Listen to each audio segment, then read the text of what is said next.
Over the course of the next year, we're going to create the most epic campaign that you have ever come up with.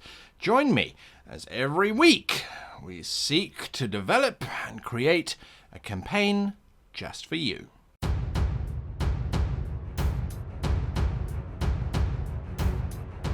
Hello, my name is Guy and you're watching Campaign Creator. It's the new series that we launch on the channel. We launched it last week. Today is where we actually get down and start doing some work. The holidays are over and now it's time for us to focus on our games for 2019 and beyond. And that means creating a campaign. We're not going to just create the campaign, we're going to create the world that fits around it, all of the cultures that are inside of it, the maps, the tools, everything that we could possibly need in order to successfully run a game, or many games, within the space that we're making. So it's a complete picture. Now, from time to time, you will hear me talk about, and I forgot to have it ready, you'll hear me talk about the complete guide to creating epic campaigns. This is the book that I wrote on creating epic campaigns. It deals specifically with the narrative component of the campaign. It doesn't deal with world building, it doesn't deal with culture building, it doesn't deal with map making. That's what we're going to be talking about in this series. So when I reference this book, you know what I'm talking about. You can pick up a copy, the links are down below in the doobly-doo. Otherwise, you can head on over to our website, www.greatgamemaster.com, and pick up a copy if you so choose. You don't need to, however, because all of the templates that are in there, we actually have access to free, either through the website that I've just mentioned, or you can head on over to World Anvil. Now, as I spoke about last week, we're going to be using some software. We're going to be using World Anvil to collate all of our thoughts together. We're going to be using Dungeon Fog to generate all of our maps, and then we're going to be using pretty much every other tool out there that we can in order to bring our campaigns to life. Now, I am talking about a complete grassroots from the beginning start. So when we have monsters and things, we're going to try and create those ourselves as well using other bits and pieces of software. There are other things that we can add in later on, but for now, all you need to do is put your thinking cap on. Now, the way that these videos are going to work as well, and I'm sorry for this long introduction, it's just housekeeping, we kind of have to go through it. The way that these videos are going to work is that I'm going to give you the idea that we're going to be talking about for the particular episode, and then we're going to work through it together. So that means that if you look down below, the Web Goblin has studiously kept track of the points that I raised during the video that are salient learning or thinking points for that particular topic under discussion on the day. In between those points is where I'm still physically working through it myself. I have no preconceived ideas, I have no preconceived notions about what we're going to be doing. I am coming to this as blank as you might be whilst watching this video. What that means is, during the video, once I've posed the point, I'm going to brainstorm how I solve it. Now, I want you, specifically you, but I want you, whilst I'm brainstorming through my own ideas, I want you to be brainstorming through your own as well. Because that means by the end of the video, you've got already a start on your campaign. So it's not like you have to watch the video and then you have to go away and then you have to write it. No, you're going to watch this video and you're going to write down your thoughts at the same time. Might be tricky. If you don't want to do that, you can just hit all of the linky, the timestamps below. You can just hit those and bounce through the actually relevant parts, if you so like to call them that, so that you can just sort of pick them up and go, okay, I need to do this, this, this, and that. Off I go. Thank you very much for playing. So today we are starting, if you like, blank canvas. I'm not doing Braxia, the world that I have created over the last 15 years. I'm not doing Car, which we were using in the Karos stones. I'm not doing any of those things. I am starting from scratch. I have no preconceived ideas whatsoever. And so, where do we start? How do we even begin to go about it? Well, in the complete guide to creating epic campaigns, the first part, the first place that we start is with our sentence. Somebody wants something badly by a specific time and is having difficulty getting it using X because of Y. Those are the building blocks from which we will work. But where do we put that? Where do we start? So, very first point, port of call, as far as I'm concerned, is we need to head on over to some kind of program that's going to allow us to keep all this together. You might want to use Word. You might want to use OneNote. You might want to, I don't know what you want to use. I'm using World Anvil, and you're going to see why I'm doing that for a whole lot of reasons, aside from the fact that we work really closely with them because we like the stuff that they do and they like the stuff that we do. You don't have to use World Anvil. You can use whatever you like. So, let's go. Right, so World Anvil. Boom, there it is behind me. Off we can go. You can see that I've got my other worlds there, available publicly for those that want or not. Now, big disclaimer up front, I have their Ultimate Unlimited Grandmaster license. You can go and get whatever license you like, or you don't have to have one. You still have access to everything. It just means that it becomes public, and there's some other bits and pieces to that. If you don't want that, get a subscription or use something else. Follow along. So we're going to go and hit this giant big pink button at the bottom which says create new world, and that's exactly what we're going to be doing. Now, why did I actually smack it? It helps if I don't click in the OBS recorder and rather in the actual website, doesn't it? Anyway, so life's going to be like that. Get used to that. All right, so they have this idea of take the first step, create your world, give it a name, give it an introduction, give it a state, and various other bits and pieces. Those are useful, but they're not going to help us exactly in this moment. We have already established that the sentence is our core fundamental. It is our very basis for being. Now, you might argue, hang on a second. We're creating an entire world, all these cultures and things based around the sentence that we're going to be working on. Yes, we are. And that world is going to evolve and it's going to change and it's going to grow and it's going to adapt. That campaign is going to just explode and lead to more campaigns in that world space. But the world space needs to support our campaign. Why? Because the campaign is central to the story. The players, and this is my opinion, but the players really don't care about that little lost tribe on that little island that you've created an entire language base for if it's not part of your campaign. So we're going to create for what we need, and then we're going to expand out later on at our leisure. That's our battle plan. So, very first thing, and this is why I like this front page here, as you can see there's a section. Give it a name. Give it a name for your campaign. People love coming up with names. No, they don't. They hate coming up with names. What on earth should we call our campaign to begin with? How do you name a campaign? And is it important to name a campaign? As far as I'm concerned, it's absolutely critical.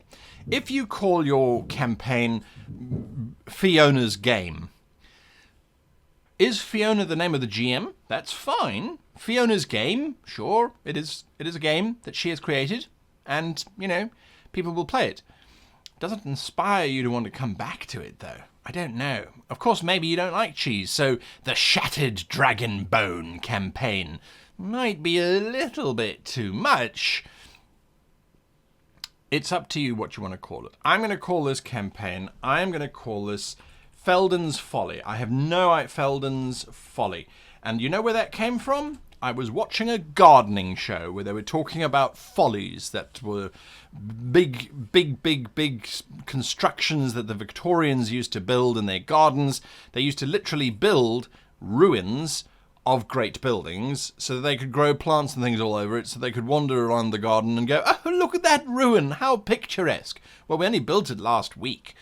So they called it a folly. Anyway, Felden's Folly, I suppose there should be an apostrophe after the N. I don't know. My editor probably will shout at me. Anyway, Felden's Folly. You can call it whatever you like, and as it says there on World Anvil, you can change it to whatever it is that you like as well. You can change it on later on. Okay, great. Now we get to this part, and this is the part that I've been waiting for. This is the introduction. Now they say here, write an introduction about your world, consider the drives and conflicts, and da-da-da-da-da. That's great. And if we were just creating a world, that would be something very useful. We're not, we're creating a campaign. So we're going to put our sentence in here because our sentence is going to drive us around to come back to look at those kinds of things. We're also going to put on our theme. So the sentence is somebody wants something by a specific time and is having difficulty getting it using certain things because of certain other things. It's very straightforward. Okay, time for you to do some work. Fill in that sentence. Don't think about it too much. Don't put too much pressure on yourself. Think about something cool. Think about something that they want. Think about why they can't get it. And boom, done. It's a 5-second exercise. I'm going to do it now as well. So just do it. Or hit the next timestamp. Okay, somebody somebody, and their name is going to be Jakar.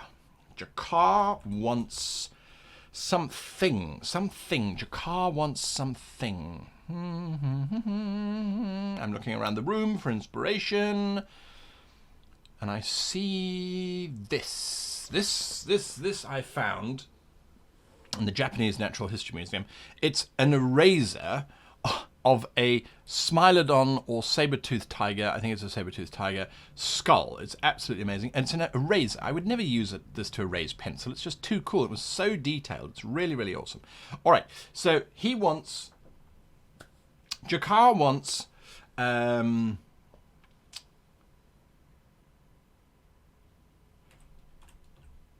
he wants the kingdom of Ulians, but is having difficulty taking it over using vast undead hordes because the paladins of Ulians are exceptionally powerful.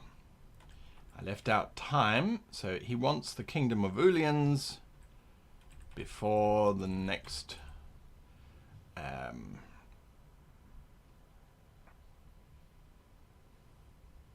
planetary alignment. You can choose anything really. Jakar wants the kingdom of Ulians before the next planetary alignment, but is having difficulty taking it over using vast undead hordes because the paladins of Ulians are exceptionally powerful. Right, done, and I hope you're done as well. If not, you keep working. Just keep working. Look at what I've written in that sentence, by the way. Who's Jakar? Dunno. Kingdom of Ulians. Don't know. Ulians. Where does Ulians come from? It's a name from a character in a 1985 movie called Excalibur. 1985, 86, 84, somewhere around there, called Excalibur. Ulians was the name of one of the knights, I think. Anyway, so now we have the Kingdom of Ulians. The next planetary alignment. Why the next planetary alignment? Don't know, don't care what's going to happen. Yeah, how long away is that? Don't know, haven't figured that out yet. But is having difficulty taking it over using vast undead hordes. Yay, something that we can pin our flag onto. Undead hordes.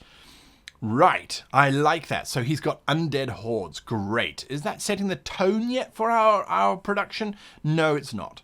Not in the slightest. Undead hordes, it could be Ravenloft, it could be typical horror, it could be that the undead hordes are ineffective.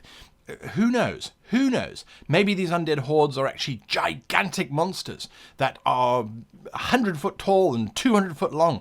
I kind of like that because I haven't seen that really being played out too much. Anyway, who knows what these undead hordes are? Let's go with that. Let's say that that's the thing.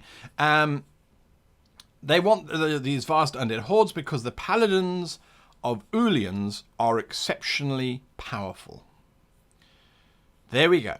That's our sentence. The paladins of Ulians. We don't know who the kingdom of Ulians is, but the paladins are quite strong and they're resisting against Jakar.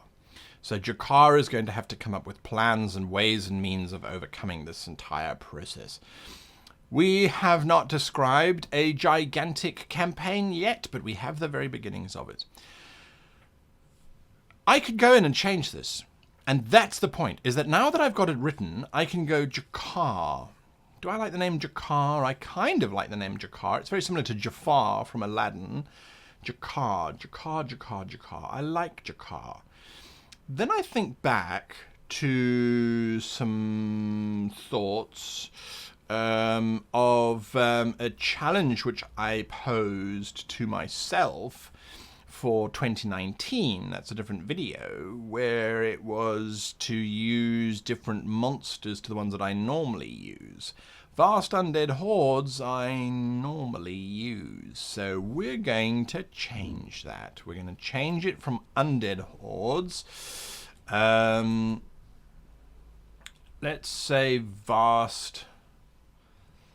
What race haven't I used? Oh, I've got an idea. Slard. forces. All right, so vast slard forces. Oh, I don't know. The undead, I do like the undead option. I do like the undead option, but slard forces I think are more interesting because we've got 4 different types of slard, if I'm not mistaken, and 2 of them are shape-shifting types, so that gives us quite a lot of options. The undead, yes, giant undead skeletons could be quite fun, but slard, I think, give us some more interesting options. So Jakar is obviously the leader of the slard, which is fine. So then is it the paladins of Ulians that are exceptionally powerful? Is it the paladins? I'm not sure. We could just change this. Let's do that. We're going to change this to the protectors of Ulians are exceptionally powerful.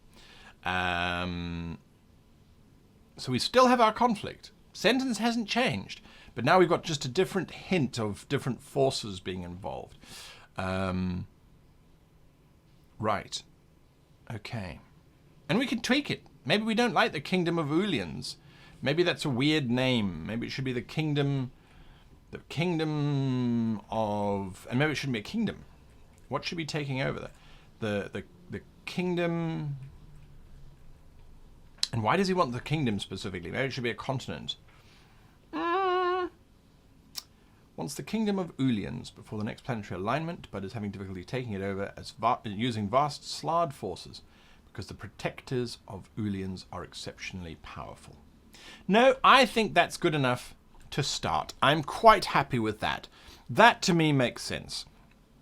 Now, does Felden's Folly still make sense as a title? Not necessarily anymore, so we can go back. We're still on the first page, so I'm going to come back here and I'm going to say that I'm going to change the name to Homefront. This sounds to me more, or maybe not Homefront. Let's call it The Last Kingdom. I know.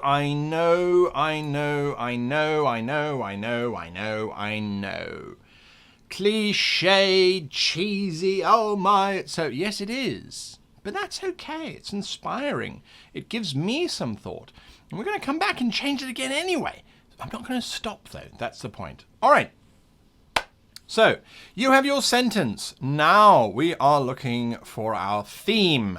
So, our theme is going to try and control and evolve and morph everything that we're going to be doing in terms of Campaign Creator. So, when we look at the theme, we've got to understand exactly what theme is. And theme, in the very real sense here, is going to be our expectation. What do we expect? So when we read this particular sentence that you've created, when you read that sentence, there are so many open options for you to expect that you don't really know which way to go. So there isn't a huge amount of direction. Once we add theme in, we're going to have a huge amount of direction because the theme is going to dictate exactly how the story is going to play out. So let's look at themes. What kind of themes can we apply? Well, let's see. We've got war, we've got love, we've got romance, we've got passion, we've got the triumph of the spirit, we've got young boy does good, we've got old dog new tricks. You can think of almost any kind of journey, any kind of action, and apply that as your theme.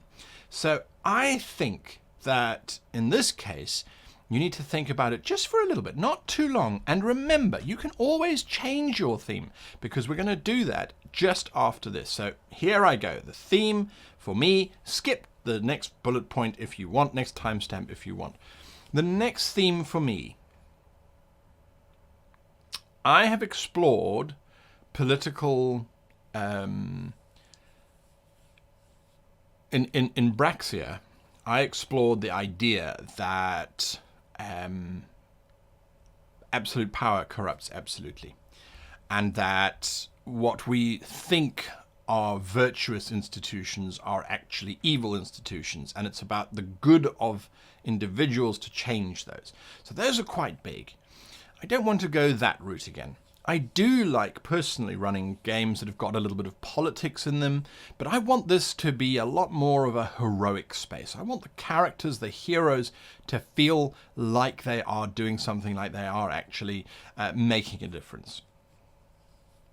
So I am going to go with the theme of, this is off the top of my head, I think the theme here is going to be virtue triumphs evil. And I'm going to put the word theme in front of it just to remind myself. Theme. So even here I can go sentence. And there's my theme. Virtue triumphs evil. And I'm going to expand on that so I remember. So doing the right thing leads to victory.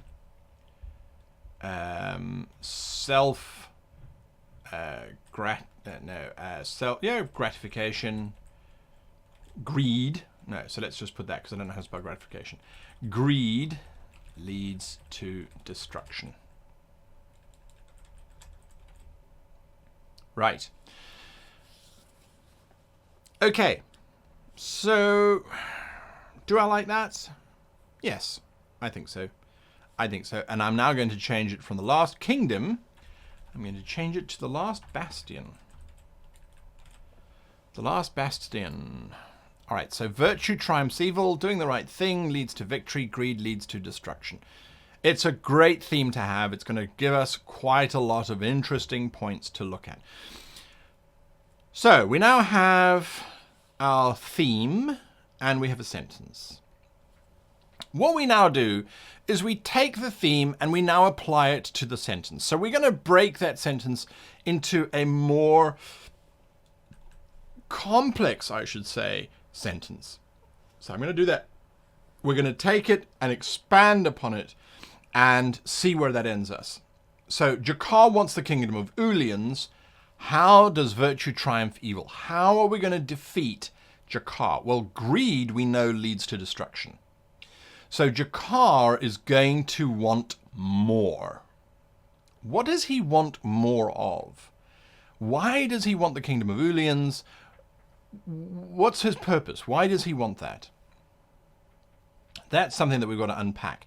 So we're going to use that theme. We're going to now apply it. And remember, Jakar is our villain. Jakar is the big bad. He's our nemesis. And we're going to unpack him in a very different video. That's coming up. Don't worry about that.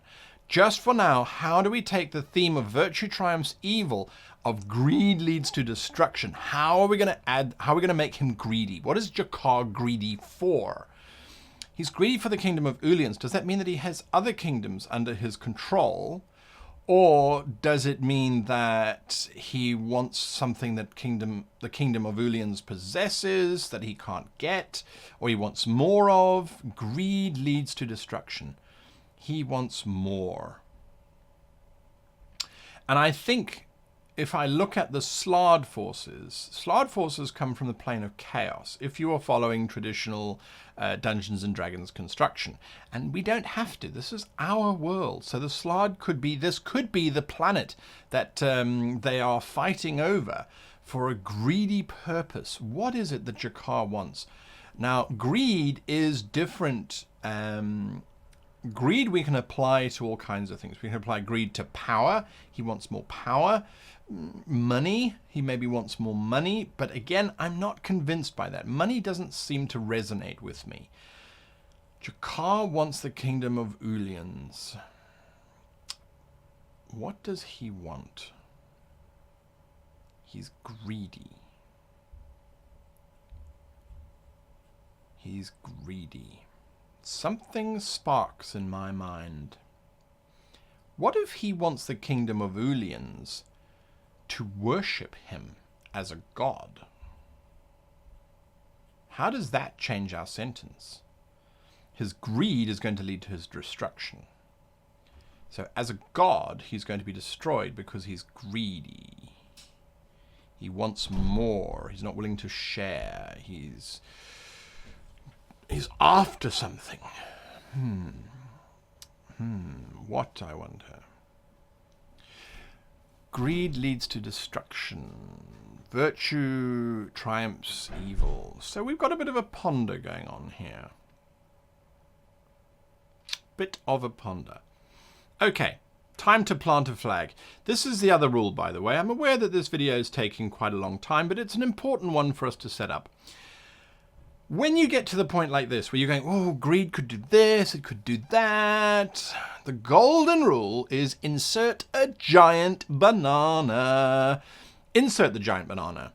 Jakar wants the Kingdom of Ulians because it has giant bananas. And he needs it by the next planetary alignment, because when that happens, all of the bananas are going to become his.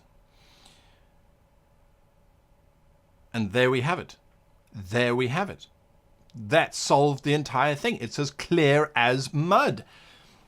The Kingdom of Ulians contains eggs of a powerful...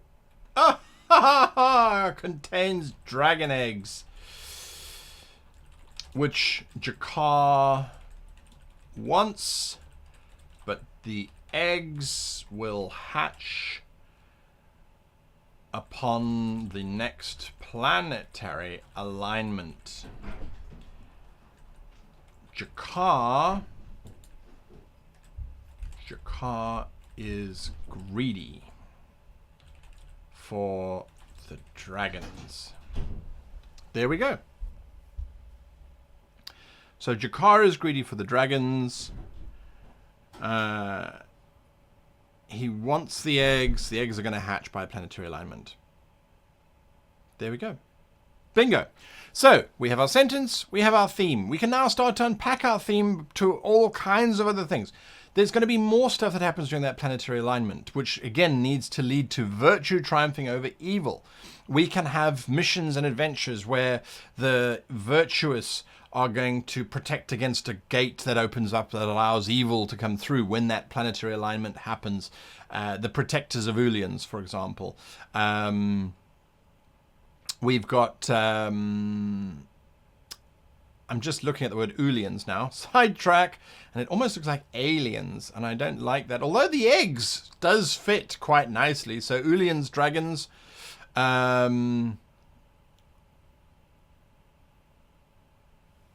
Could be the title. Instead of The Last Bastion, it's Ulians, dragons. I quite like that. Ulians.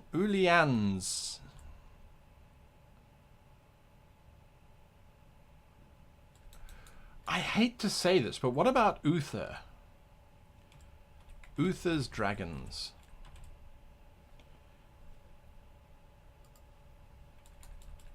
The Kingdom of Uther. I could go with that rather than Ulians. Uther.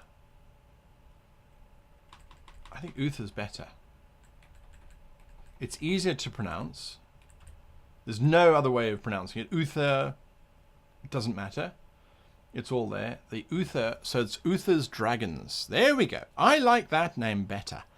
Jakar is greedy for the dragons. The dragons' power. Okay, so if he takes over the kingdom, he gets to the eggs. He has all power. Fantastic.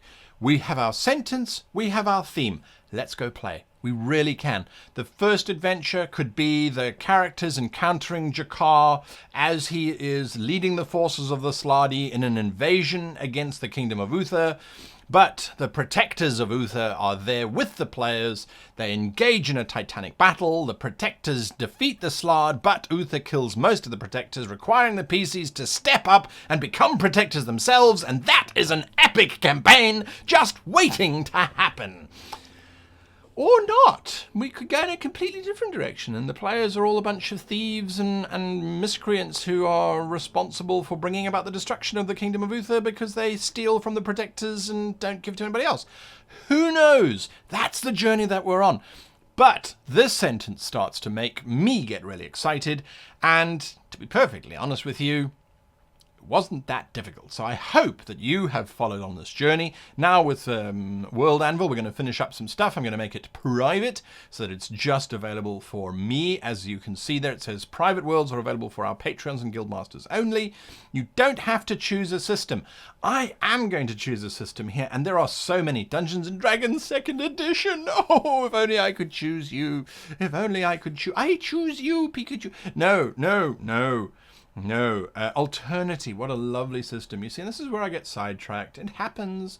But, as I'm looking at these, I am also thinking, choosing your system up front certainly does set a lot of things. And if we look at our theme of virtue triumphs evil, Call of Cthulhu talks to that quite heavily. Call of Cthulhu talks to that. Conan talks to that. D6 Fantasy talks to that. D20 Modern talks to that. We could really Das Schwarze Auge 5th edition talks to that. Anyway, I'm not going to do that. I'm going to stick with Dungeons & Dragons 5th edition because that's what my players like. Now, by adding this in with Dungeon Fog with World Anvil anyway, we'll be using Dungeon Fog later on, that's why I'm not thinking. But adding this in later on, or adding it in now anyway, will give us access to a whole lot of RPG templates and things which are going to be really useful later on when we are designing our world. And then, create the world! There we go. So, welcome to Uther's Dragons. And look at that. All of the stuff, like I said, once you've added in which system you're going to be using, that adds in some templates for you. And, oh, look, there's a book that you can go buy. Anyway, I hope that this is something that you have been looking forward to as much as I have. Next week, we're going to start to develop Uther's Dragons. We're going to go back to that sentence. We're going to look at who is Jakar. We're going to look at what are the dragons going to be doing for him? Why doesn't Uther use the dragons? All of those kinds of things. We're going to be looking at those, unpacking it as we continue to create our world. Now, if this is something that is actually working for you, please let us know in the comments below. There's only one way for us to know whether you like these videos or not, and that is to leave your voice down below. Do that. Let us see what you're doing. If you like, share your sentence. Share your sentence. No judging can happen because we don't know where your sentence is going to go. Only you do. Do you like the timestamps? Do you like skipping through the thought processes of this crazy mind of mine, which sometimes goes in different directions? I don't know. You tell me. So you let us know what you think of this whole thing, and we'll take it from there. Until next time, someone proposed a great catchphrase, and I've forgotten it. Anyway, until next time, happy world, campaign, life, adventure, creating. Part of creating a great campaign world is hitting the like button and the subscribe button and hitting that little Goblin Bell, because if you do that, then every week we can get together and help create and design and build and just have so much fun creating campaigns.